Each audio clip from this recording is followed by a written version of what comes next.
Daniel stood at the doorway, rain soaking his shirt, holding 3 crying infants while staring into the empty street. Her note was short. No explanation, no apology. "I can't do this anymore," she wrote. He didn't even have time to feel angry. The babies needed him. 1 bottle, 3 mouths. 1 bed, 3 small bodies. He wasn't ready, but they were his. And he would do what had to be done. He moved into a 1-room apartment at the edge of town, working security shifts at night and washing clothes during the day. Sleep became a stranger, and hope felt like a memory. Neighbors whispered about the man with the triplets, but no one came to help. What kept him going were the little hands reaching out for him, and the prayers he muttered in the dark. "God, if you're still with me, help me raise them." There were no naming ceremonies, no visitors, no parties. Just Daniel and 3 tiny miracles. He named the boy David, beloved. The first girl, Deborah, strong and wise. The second, Daniella, God is my judge. He didn't know the power behind the names. He just hoped they would stand strong in a world that didn't start fair. The nights were hard. Diapers, hunger cries, and Daniel's back aching from bending over cribs. But one night, while feeding Daniella, he saw something. All 3 babies were sleeping peacefully in the same bed, their arms overlapping.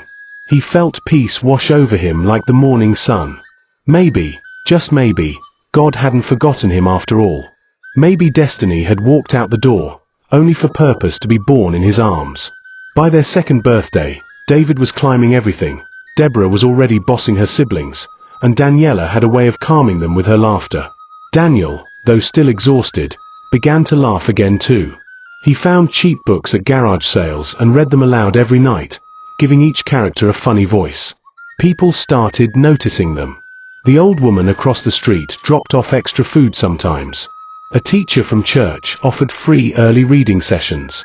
Daniel didn't have much, but he gave them everything he could: love, prayers, and the belief that they were meant for more. He couldn't shake the feeling that something bigger was ahead. Something only heaven could see right now. Years passed, and life became a routine. Until one afternoon, the past returned. Their mother. She showed up unannounced, looking thinner and strangely lost. The kids didn't recognize her. She said she wanted to see them. Daniel's heart twisted. He let her in but stood close, watching her every move. She sat on the couch, watching the children play, tears welling in her eyes. Deborah, the sharpest of the 3, asked plainly, "Why did you leave us?" The woman had no answer. Her silence said it all. After 20 minutes, she left. No promises. No plans. Just a whispered, "I'm sorry," at the door. Daniel watched her go, not out of bitterness, but from a wound finally scabbing over. They didn't need her pity. They needed his presence.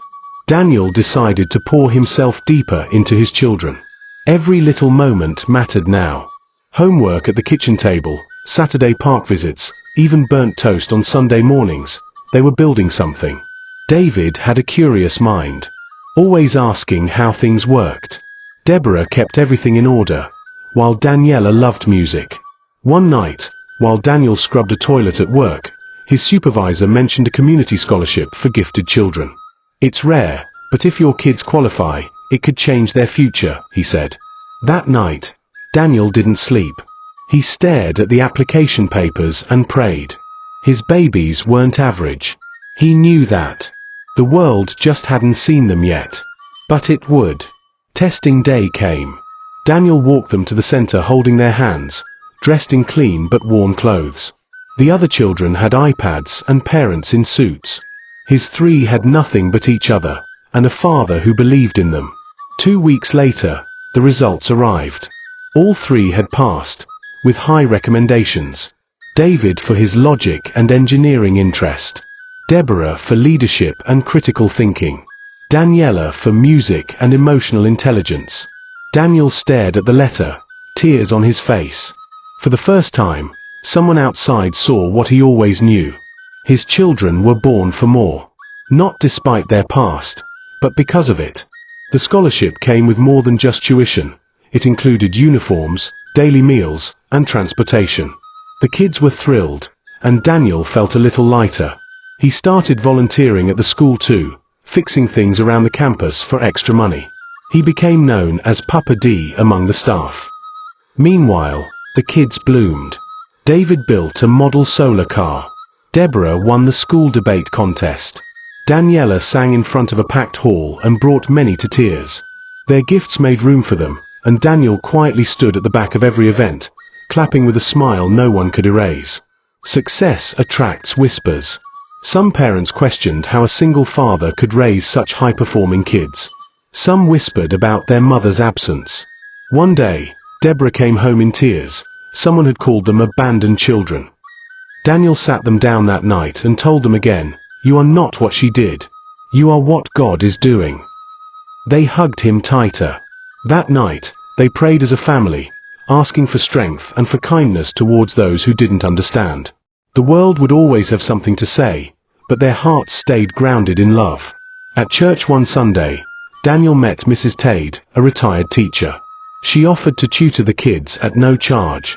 "I've never seen such bright minds with such good hearts," she said. Soon, she became family. She helped Deborah prepare for national debates, David for science expos, and Daniella for a music scholarship. Daniel finally had a second set of hands. She even insisted on cooking on weekends.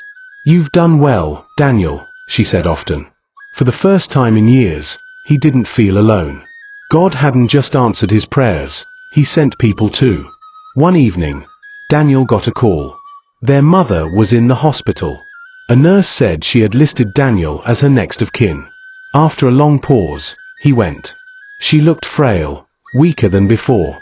She asked to see the kids, but Daniel said, "They're fine. And they're strong." She wept. "I made the worst mistake of my life," she said. Daniel didn't reply. There was no room for hatred in him, but he wasn't going to offer access to the children she had walked away from. Forgiveness didn't mean forgetting. It meant moving on. Daniella was selected to sing at a state event. Her voice floated through the hall like a stream of hope. The crowd was silent, then erupted in applause. People asked, "Who is this girl?" Daniel sat with tears running down his face. All those lullabies, all those sleepless nights, it was like the world finally heard what he always heard in her. That evening, she hugged her father and said, "I sang for you." And he whispered back, "You always do." David's solar car project caught the attention of a visiting engineer. They invited him to a regional science fair. The boy was nervous, but Daniel simply said, "Just be who you are." David won third place, but more than the prize, he gained confidence. Soon after, he was invited to intern at a local firm during holidays. At 12, he was already building small devices. Daniel proudly pinned the article on the fridge. "Beloved," he whispered one night. "That's exactly what you are." Deborah's calm but firm voice had always been her gift. She became the youngest student body president in the school's history.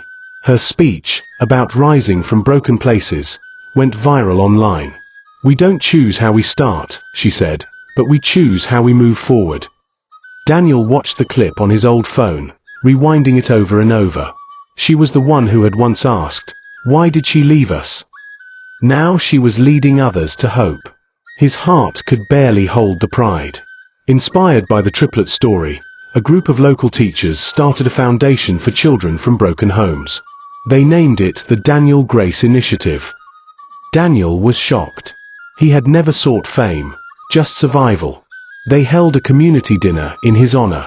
People stood up and shared how his life had encouraged them. Some were fathers who had given up. Others were single mothers. He simply bowed his head and whispered again, "Thank you, Lord." Their mother passed away a year later. Daniel told the children. They grieved in different ways. Daniella cried. David stayed silent. Deborah wrote a letter she never sent. At her small burial, Daniel stood at the back with the children. "We don't know her pain," he told them, "but we survived ours. And we're still growing."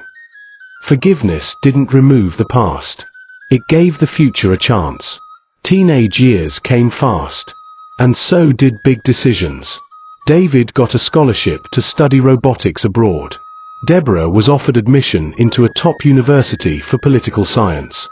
Daniella was offered a deal with a music studio. Daniel stood in awe. His babies weren't babies anymore. He gathered them one night. "Wherever you go," he said, "never forget whose hands carried you when you couldn't walk. And never forget the one who carried me." While they went off to chase dreams, Daniel started something new, a center for single parents. Not funded by the government, just from donations. He called it Second Chances. He became a mentor for young fathers, especially those who felt hopeless. People asked him how he did it. He always said the same thing: "I didn't. God did. I just showed up every day." 10 years later, the triplets returned home. Deborah came as a guest speaker for a national conference. David came as a tech innovator. Daniella returned with an award-winning album. They held an event in their hometown, telling their story. When asked what made the difference, Deborah answered, "Our Father's prayers." David added, "His sacrifices." Daniella simply said, "His love." A publisher offered to write a book about Daniel's life. He wasn't interested in fame, but he agreed when he realized it could help others. The book was titled Grace for the Broken. It sold thousands of copies. People from across the country wrote to him. Some came to visit. Many just wanted to say, "Thank you for not giving up." Daniel passed peacefully in his sleep at age 72. His children were by his side. His funeral was attended by many. Not because he was a rich man, but because he gave what many never do, his whole heart. On his gravestone, they engraved his own words. He just showed up every day. And God did the rest. And the story of the man who raised 3 champions with nothing but faith, kept changing lives long after he was gone. The end. Thanks for watching. Please like, comment and share. Subscribe for more stories.